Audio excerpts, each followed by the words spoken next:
Thank you, Richard, for the introduction. As Richard mentioned, my name is Madhur, and I'm here today to present my work on designing a solid-state architecture for an elevated temperature photoelectrochemical cell. So a wise man once said that the existential challenge of our time is to try to meet our increasing power demand sustainably. And I'd like to thank Eric for the great introduction to overviewing why the power demand is going to be increasing and what we can do to try and resolve it. Today's presentation, I'm going to focus on one abundant method of trying to meet our increasing power demand, and that is the sun. As you can see, there is incredible potential for the sun to meet our increasing power demand, but there are two inherent limitations, and that is of storage and distribution. So there's been a lot of great work done with battery technology, which allows us to displace when solar energy is used, but there remains to be more work to be done to figure out how to displace not just when, but also where solar energy is used.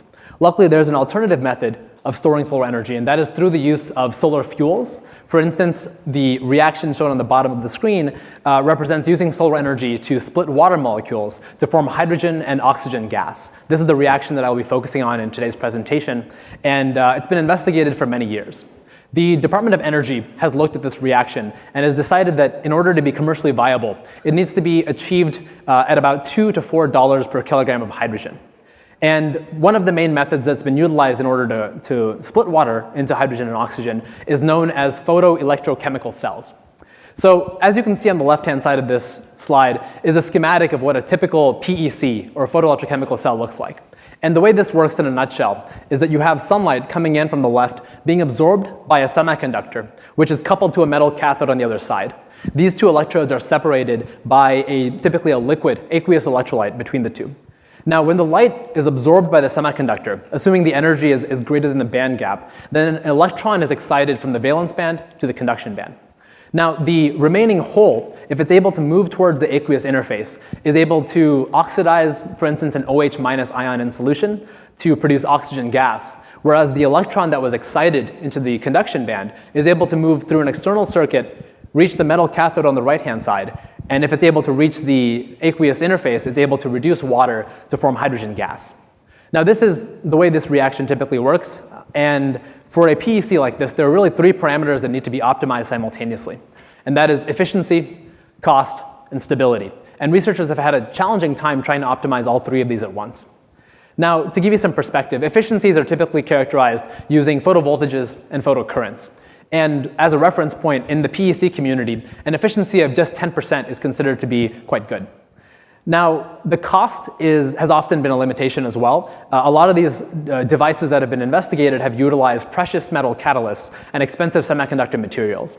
And finally, stability has proven to be quite crippling for these devices, and even ones that have shown promising efficiencies of 11 or 12% have degraded within just a few hours, which of course is completely unviable if you're looking to move this into the field and actually deploy this device. So aside from these three criteria, there's also one inherent limitation to most PECs, and that's the fact that the only light that's going to be absorbed has to have an energy that's greater than the band gap of these materials.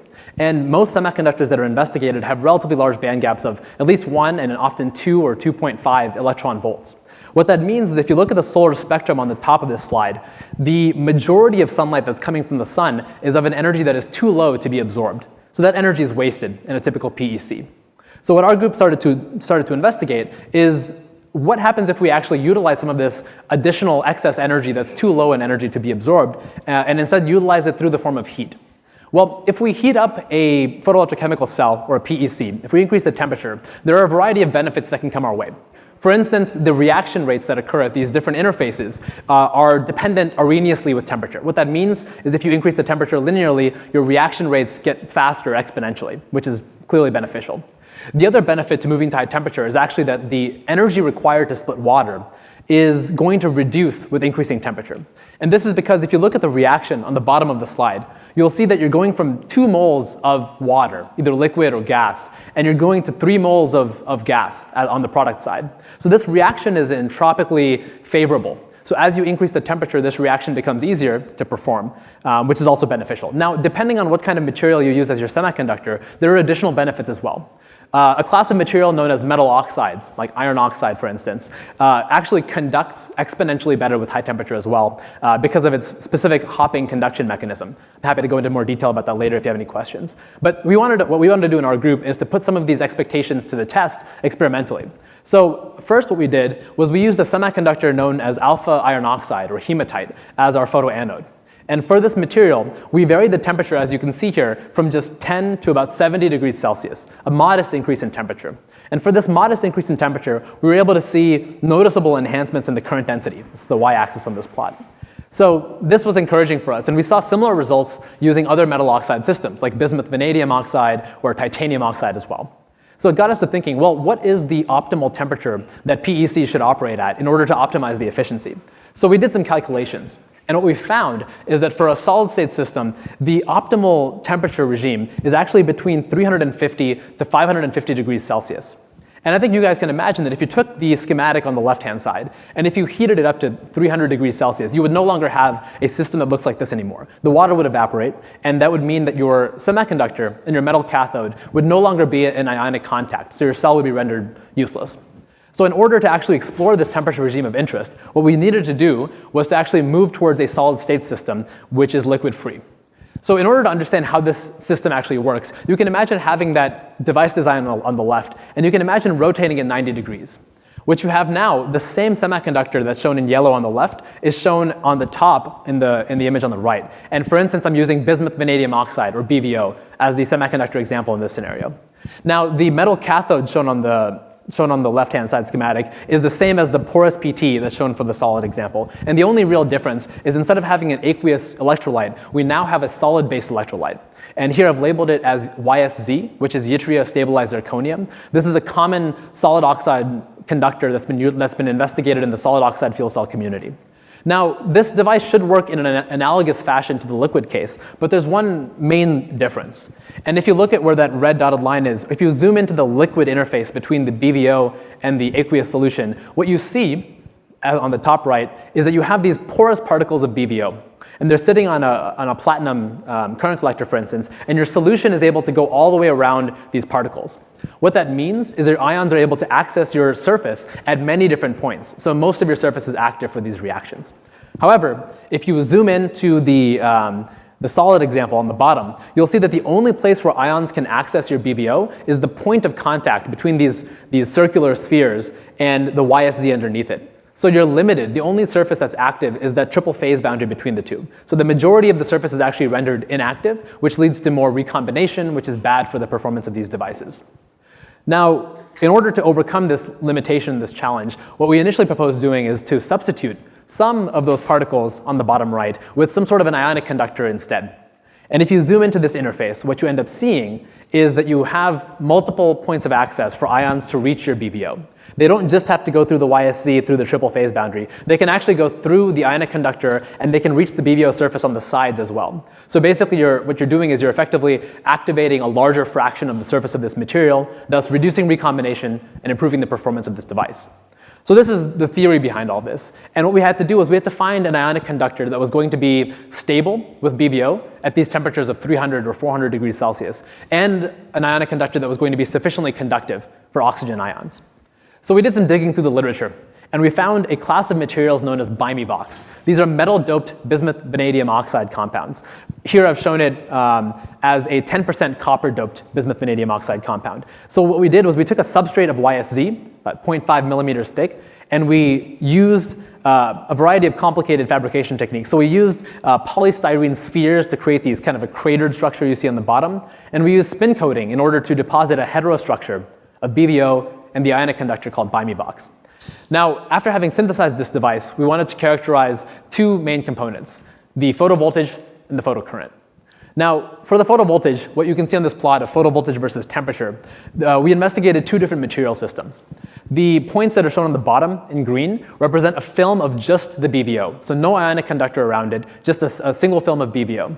And as you can see, the photovoltage for this is quite low. And this is measured by illuminating the sample with a UV diode and measuring the change in the open circuit potential under illumination. Happy to go into more detail if you have questions later. But as you can see, the BVO sample by itself in green is quite low. And when you add the ionic conductor and you make a heterostructure, you can see that the photovoltage is vastly improved, as expected, because of the enhanced activation of the surface. So now the photovoltage is quite encouraging in this plot, but the question for us was, are we able to get a substantial photocurrent from this device as well? And unfortunately, we were not. As you can see in this plot of current density versus voltage, you have in the kind of the dark red maroon curve, a current voltage sweep for this sample with no illumination, no light. And in the pink, you have the same sample measured, current versus voltage, under illumination by a UV diode. And the main observation here is that the two curves are basically overlapping, which means that there's no real photo enhancement when you illuminate this sample. It's not ideal. The reason for this, if you look at the region at higher potentials, is that you have a limitation not by the performance of the PEC, but a limitation of the transport of ions through the YSC substrate. What I'm saying is that the substrate that we're using is too resistive, so we're not actually probing the PEC parameters, we're just probing a resistor instead. This is not very interesting and not very exciting. So what we had to do was we had to find a substrate, a platform, that was either going to be more conductive or a platform that was going to be thinner so we could overcome some of these limitations. So we ended up going with the latter approach of trying to make it much, much thinner. And without belaboring the fabrication technique that was used, we ended up creating this device as shown in the schematic on the top left. This is basically the same exact cell that I showed you previously, but instead of having a 0.5 millimeter thick YSZ, we instead have a 200 nanometer thick YSC instead, 3 orders of magnitude thinner. And we deposited this using pulse laser deposition and a lot of lithography that was drawn from the microsolid oxide fuel cell community. Again, happy to share more details about it later if you have questions. But by doing so, we were able to create a device that looks like this. Now, the images that are shown on the right-hand side, both top and bottom, were taken using scanning electron microscopy or transmission electron microscopy, respectively, in those two images. And what you see is that you have basically the same device that we had previously, but again, the YSZ is very, very thin, which should allow us to overcome that limitation, that resistance limitation that we had previously. So the first thing we wanted to do was to compare the photovoltage obtained on this YSC window compared to the YSC substrate. So what you have over here is a very similar plot to what you saw before, photovoltage versus temperature. The points in blue represent the points you saw previously for the substrate. The points in green represent the points for this YSC window, the ultra-thin YSC. And the main takeaway is that the peaks of these photovoltages are comparable for the two materials, except the peak occurs at a lower temperature for the window sample. This is because there is less energy required to overcome the resistance limitations for this sample. So you can actually get peak photovoltages earlier at lower temperatures. So that's encouraging, but the real question is, have we been able to overcome this resistance limitation, and can we actually get good current densities from this device? And the good news is that we were. So this plot over here is, again, current density versus voltage. And what you have is that you have in the red, the dark curve with no illumination. And in the blue, you have the curve under chopped UV light. And as you can see, we went from a current density in the dark of about 0.25 milliamps per centimeter squared, almost zero on this plot, all the way up to about over 50 milliamps per centimeter squared. Now, this is a current density that is quite high and difficult to achieve in a liquid PEC configuration. So this was quite encouraging. Ultimately, we wanted to prove that we were not limited still by some sort of a smaller resistance. So in order to prove this, what we did was we looked at a given temperature. So this is a plot, again, of current density versus temperature. We focused at 350 degrees Celsius. And what we did was we varied the light intensity that we were shining on our sample. And the expectation was, if we were limited by some sort of a resistance, a resistor in the YSZ, as we change the light intensity, the current should be fixed. It should be constant.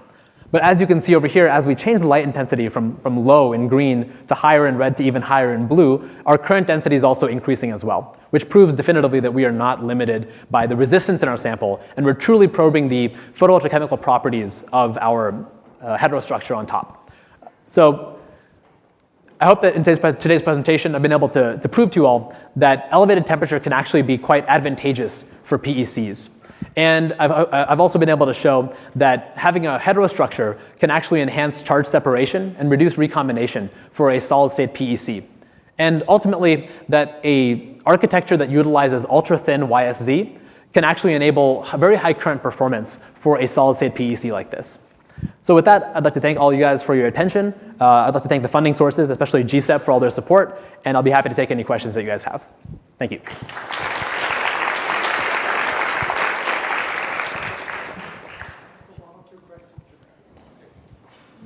So when you did the test where you increased the power to the light coming in, Yeah. it seemed like it was a nonlinear response in your current density. So Indeed. What's going on there? Yeah, that's a very good question, and one that we've actually grappled with for a while. So as you mentioned, you'd expect it to actually be linear, assuming that what we're measuring is actually the saturation current density.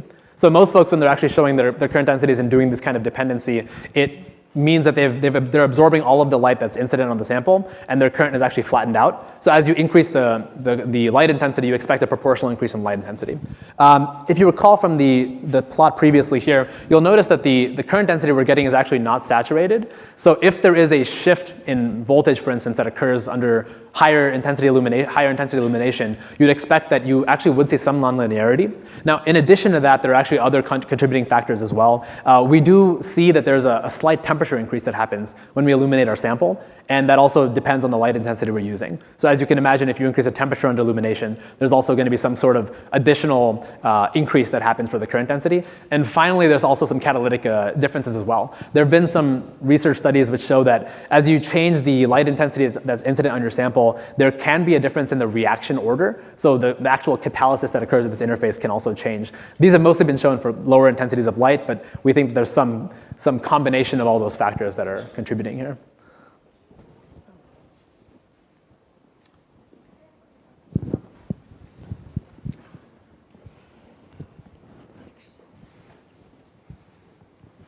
Sorry.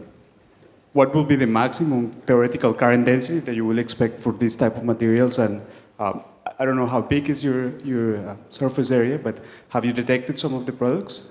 Right. So I'll answer both of those questions. For the first question, you mentioned what is the theoretical maximum current density. Now, assuming we have 100% absorption, we should be able to get close to about 300 milliamps per centimeter squared, which, as you can see, we're not plateauing here either. If we were to probe to higher potentials, we reasonably will be able to reach even higher current densities. There are some issues with stability and degradation that occur at higher biases, so we haven't gone too much higher than 0.7 volts. But 300 is kind of the theoretical max. Your other question was, have we been able to detect the products? So the sample that we're measuring here is built on this micro solid oxide fuel cell platform. The one that we've designed in-house is actually quite small in terms of area. In fact, it's actually only 300 by 300 microns, so very small, right?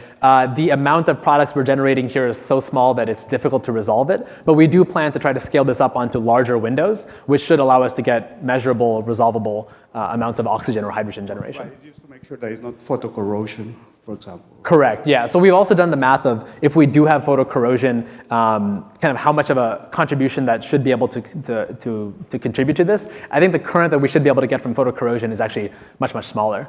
And we've also done a variety of other measurements too to confirm that it truly is photoelectrochemical in terms of the reaction. But good question. Great. All right, thank you all.